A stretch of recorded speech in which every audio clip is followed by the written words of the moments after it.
So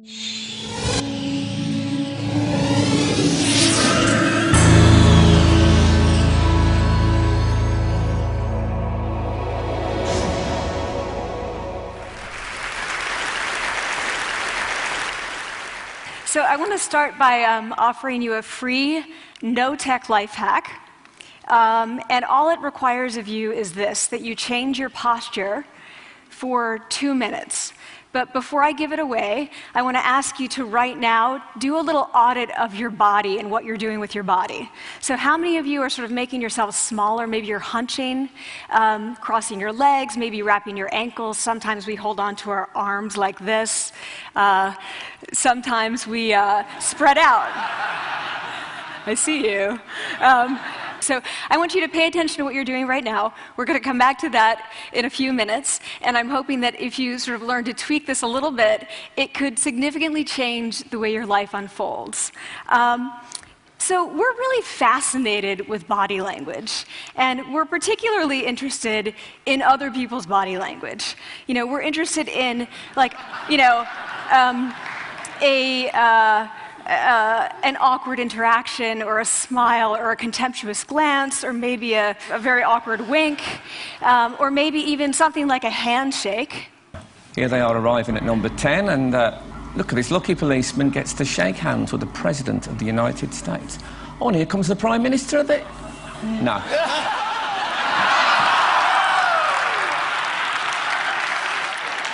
So a handshake, or the lack of a handshake, can have us talking for weeks and weeks and weeks, even the BBC and the New York Times. So obviously, when we think about nonverbal behavior or body language, but we call it nonverbals as social scientists, it's language. So we think about communication. When we think about communication, we think about interactions. So what is your body language communicating to me? What's mine communicating to you? And there's a lot of reason to believe that this is a valid way to look at this. So social scientists have spent a lot of time looking at the effects of our body language or other people's body language on judgments. And we make sweeping judgments and inferences from body language. And those judgments can predict really meaningful life outcomes, like who we hire or promote, who we ask out on a date. For example, Nalini Ambady, a researcher at Tufts University, shows that when people watch 30-second soundless clips of real physician-patient interactions, their judgments of the physician's niceness predict whether or not that physician will be sued. So it doesn't have to do so much with whether or not that physician was incompetent, but do we like that person and how they interacted? Even more dramatic, Alex Todorov at Princeton has shown us that judgments of political candidates' faces in just 1 second predict 70% of US Senate and gubernatorial race outcomes. And even, let's go digital, emoticons used well in online negotiations can lead you to claim more value from that negotiation. If you use them poorly, bad idea, right? So when we think of nonverbals, we think of how we judge others, how they judge us, and what the outcomes are. We tend to forget, though, the other audience that's influenced by our nonverbals, and that's ourselves. We are also influenced by our nonverbals, our thoughts and our feelings and our physiology. So what nonverbals am I talking about? I'm a social psychologist. I study prejudice, and I teach at a competitive business school. So it was inevitable that I would become interested in power dynamics. I became especially interested in nonverbal expressions of power and dominance. And what are nonverbal expressions of power and dominance? Well, this is what they are. So in the animal kingdom, they are about expanding. So you make yourself big, you stretch out, you take up space, you're basically opening up. It's about opening up. And this is true across the animal kingdom. It's not just limited to primates, and humans do the same thing. So they do this both when they have power sort of chronically, and also when they're feeling powerful in the moment. And this one is especially interesting because it really shows us how universal and old these expressions of power are. This expression, which is known as pride, Jessica Tracy has studied, she shows that people who are born with sight and people who are congenitally blind do this when they win at a physical competition. So when they cross the finish line and they've won, it doesn't matter if they've never seen anyone do it, they do this. So the arms up in the V, the chin is slightly lifted. What do we do when we feel powerless? We do exactly the opposite. We close up, we wrap ourselves up, we make ourselves small. We don't want to bump into the person next to us. So again, both animals and humans do the same thing. And this is what happens when you put together high and low power. So what we tend to do when it comes to power is that we complement the other's nonverbals. So if someone's being really powerful with us, we tend to make ourselves smaller. We don't mirror them, we do the opposite of them. So I'm watching this behavior in the classroom, and what do I notice? I notice that MBA students really exhibit the full range of power nonverbals. So you have people who are like caricatures of alphas, like really coming into the room. They get right into the middle of the room before class even starts, like they really want to occupy space. When they sit down, they're sort of spread out. They raise their hands like this. You have other people who are virtually collapsing when they come in. As soon as they come in, you see it. You see it on their faces and their bodies, and they sit in their chair and they make themselves tiny, and they go like this when they raise their hand. I noticed a couple things about this. One, you're not going to be surprised. It seems to be related to gender. So women are much more likely to do this kind of thing than men. Women feel chronically less powerful than men, so this is not surprising. But the other thing I noticed is that it also seemed to be related to the extent to which the students were participating and how well they were participating. And this is really important in the MBA classroom because participation counts for half the grade. So business schools have been struggling with this gender grade gap. You get these equally qualified women and men coming in, and then you get these differences in grades, and it seems to be partly attributable to participation. So I started to wonder, okay, so you have these people coming in like this, and they're participating. Is it possible that we could get people to fake it, and would it lead them to participate more? So my main collaborator, Dana Carney, who's at Berkeley, and I really wanted to know, can you fake it till you make it?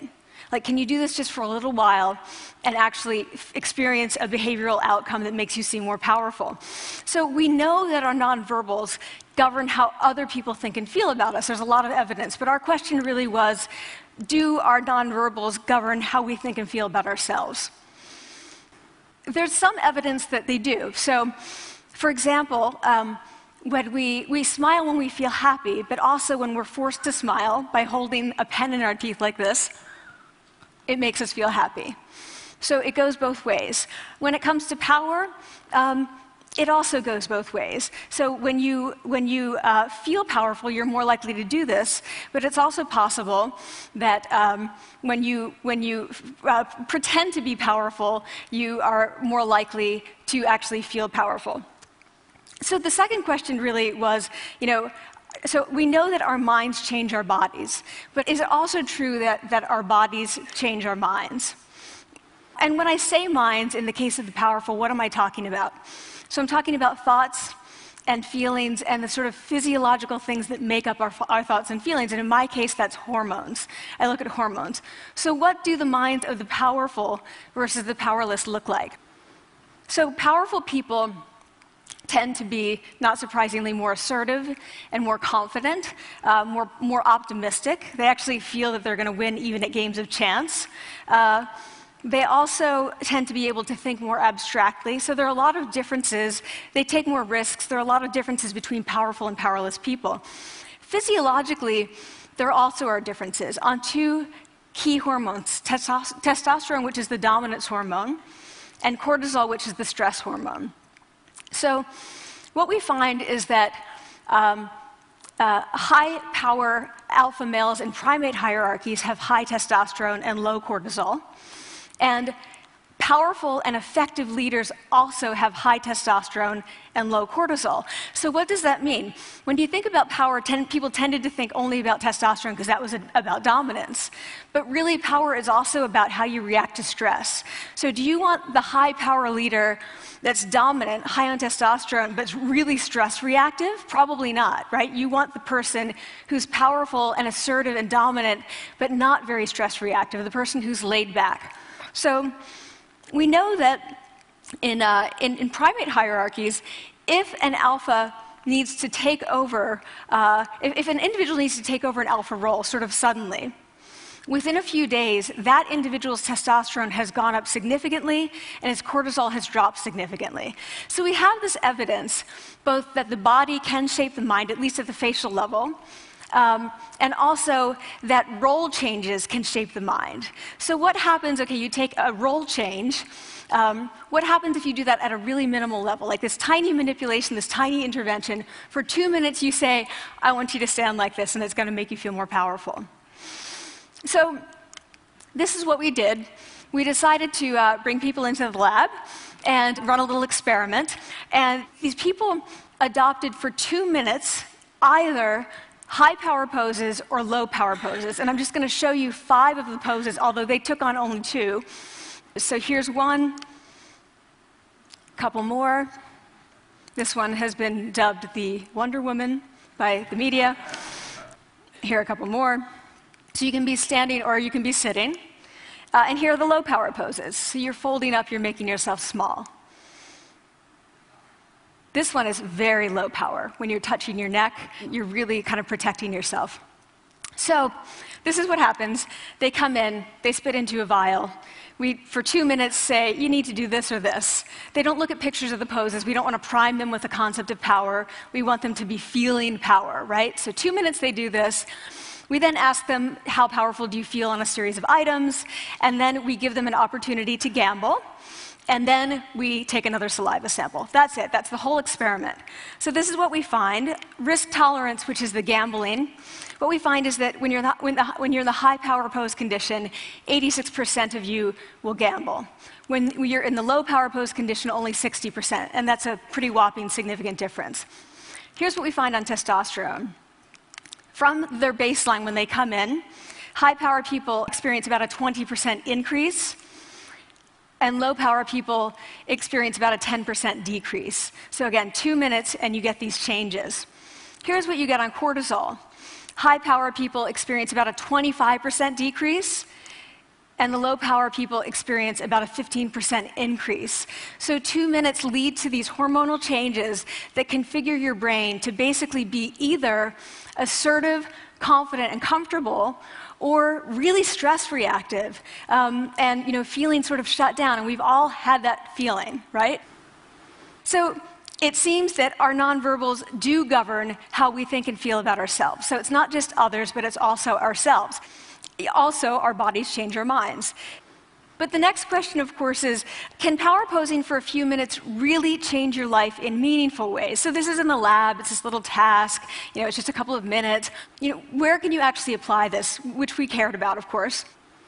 And so we think it's really what matters, where you want to use this is evaluative situations, like social threat situations. Where are you being evaluated? Either by your friends, like for teenagers, it's at the lunchroom table. It could be, for some people, it's speaking at a school board meeting. It might be giving a pitch, or giving a talk like this, or doing a job interview. We decided that the one that most people could relate to, because most people had been through, was the job interview. So we published these findings, and the media are all over it, and they say, okay, so this is what you do when you go in for the job interview, right? So we were, of course, horrified and said, oh my God, no, that's not what we meant at all, for numerous reasons. No, don't do that. Again, this is not about you talking to other people, it's you talking to yourself. What do you do before you go into a job interview? You do this. Right? You're sitting down, you're looking at your iPhone or your Android, not trying to leave anyone out. You're looking at your notes, you're hunching up, making yourself small, when really what you should be doing maybe is this, like in the bathroom, right? Do that, find 2 minutes. So that's what we want to test, okay? So we bring people into a lab, and they do either high or low power poses again. They go through a very stressful job interview. It's 5 minutes long. They are being recorded, they're being judged also, and the judges are trained to give no nonverbal feedback. So they look like this. Like, imagine this is the person interviewing you. So for 5 minutes, nothing. And this is worse than being heckled. People hate this. It's what Marianne LaFrance calls standing in social quicksand. So this really spikes your cortisol. So this is the job interview we put them through, because we really wanted to see what happened. We then have these coders look at these tapes, 4 of them. They're blind to the hypothesis, they're blind to the conditions. They have no idea who's been posing in what pose. And they end up looking at these sets of tapes and they say, oh, we want to hire these people, all the high power posers. We don't want to hire these people. We also evaluate these people much more positively overall. But what's driving it? It's not about the content of the speech. It's about the presence that they're bringing to the speech. We also, because we rate them on all these variables related to sort of competence, like how well structured is the speech? How good is it? What are their qualifications? No effect on those things. This is what's affected. These kinds of things. People are bringing their true selves, basically. They're bringing themselves. They bring their ideas, but as themselves, with no, residue over them. So this is what's driving the effect or mediating the effect. So when I tell people about this, that our bodies change our minds and our minds can change our behavior and our behavior can change our outcomes, they say to me, it feels fake, right? So I said fake it till you make it. It's not me. I don't want to get there and then still feel like a fraud. I don't want to feel like an imposter. I don't want to get there only to feel like I'm not supposed to be here. And that really resonated with me because I want to tell you a little story about being an imposter and feeling like I'm not supposed to be here. When I was 19, I was in a really bad car accident. I was thrown out of a car, rolled several times. I was thrown from the car, and I woke up in a head injury rehab ward. And I had been withdrawn from college, and I learned that my IQ had dropped by 2 standard deviations, which was very traumatic. I knew my IQ because I had identified with being smart, and I had been called gifted as a child. So I'm taken out of college. I keep trying to go back. They say, you're not going to finish college. There are other things for you to do, but that's not going to work out for you. So I really struggled with this, and I have to say, having your identity taken from you, your core identity, and for me it was being smart, having that taken from you, there's nothing that leaves you feeling more powerless than that. So I felt entirely powerless. I worked and worked and worked, and I got lucky and worked and got lucky and worked. Eventually I graduated from college. It took me 4 years longer than my peers. And I convinced someone, my angel advisor, Susan Fisk, to take me on. And so I ended up at Princeton, and I was like, I am not supposed to be here. I am an imposter. And the night before my first year talk, and the first year talk at Princeton is a 20-minute talk to 20 people. That's it. I was so afraid of being found out the next day that I called her and said, I'm quitting. She was like, you are not quitting, because I took a gamble on you and you're staying. You're going to stay, and this is what you're going to do. You're going to fake it.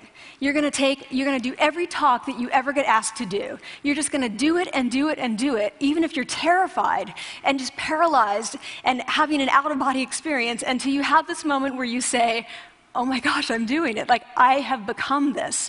I am actually doing this. So that's what I did. 5 years in grad school. A few years, I'm at Northwestern. I moved to Harvard. I'm at Harvard. I'm not really thinking about it anymore, but for a long time I had been thinking, not supposed to be here, not supposed to be here. So at the end of my first year at Harvard, a student who had not talked in class the entire semester, who I had said, look, you got to participate or else you're going to fail, came into my office. I really didn't know her at all. And she came in totally defeated, and she said, I'm not supposed to be here.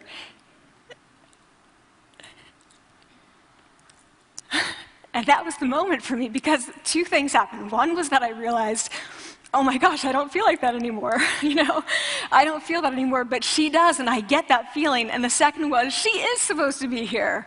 She can fake it, she can become it. So he's like, yes, you are. You are supposed to be here, and tomorrow you're going to fake it, you're going to make yourself powerful, and, you're going to...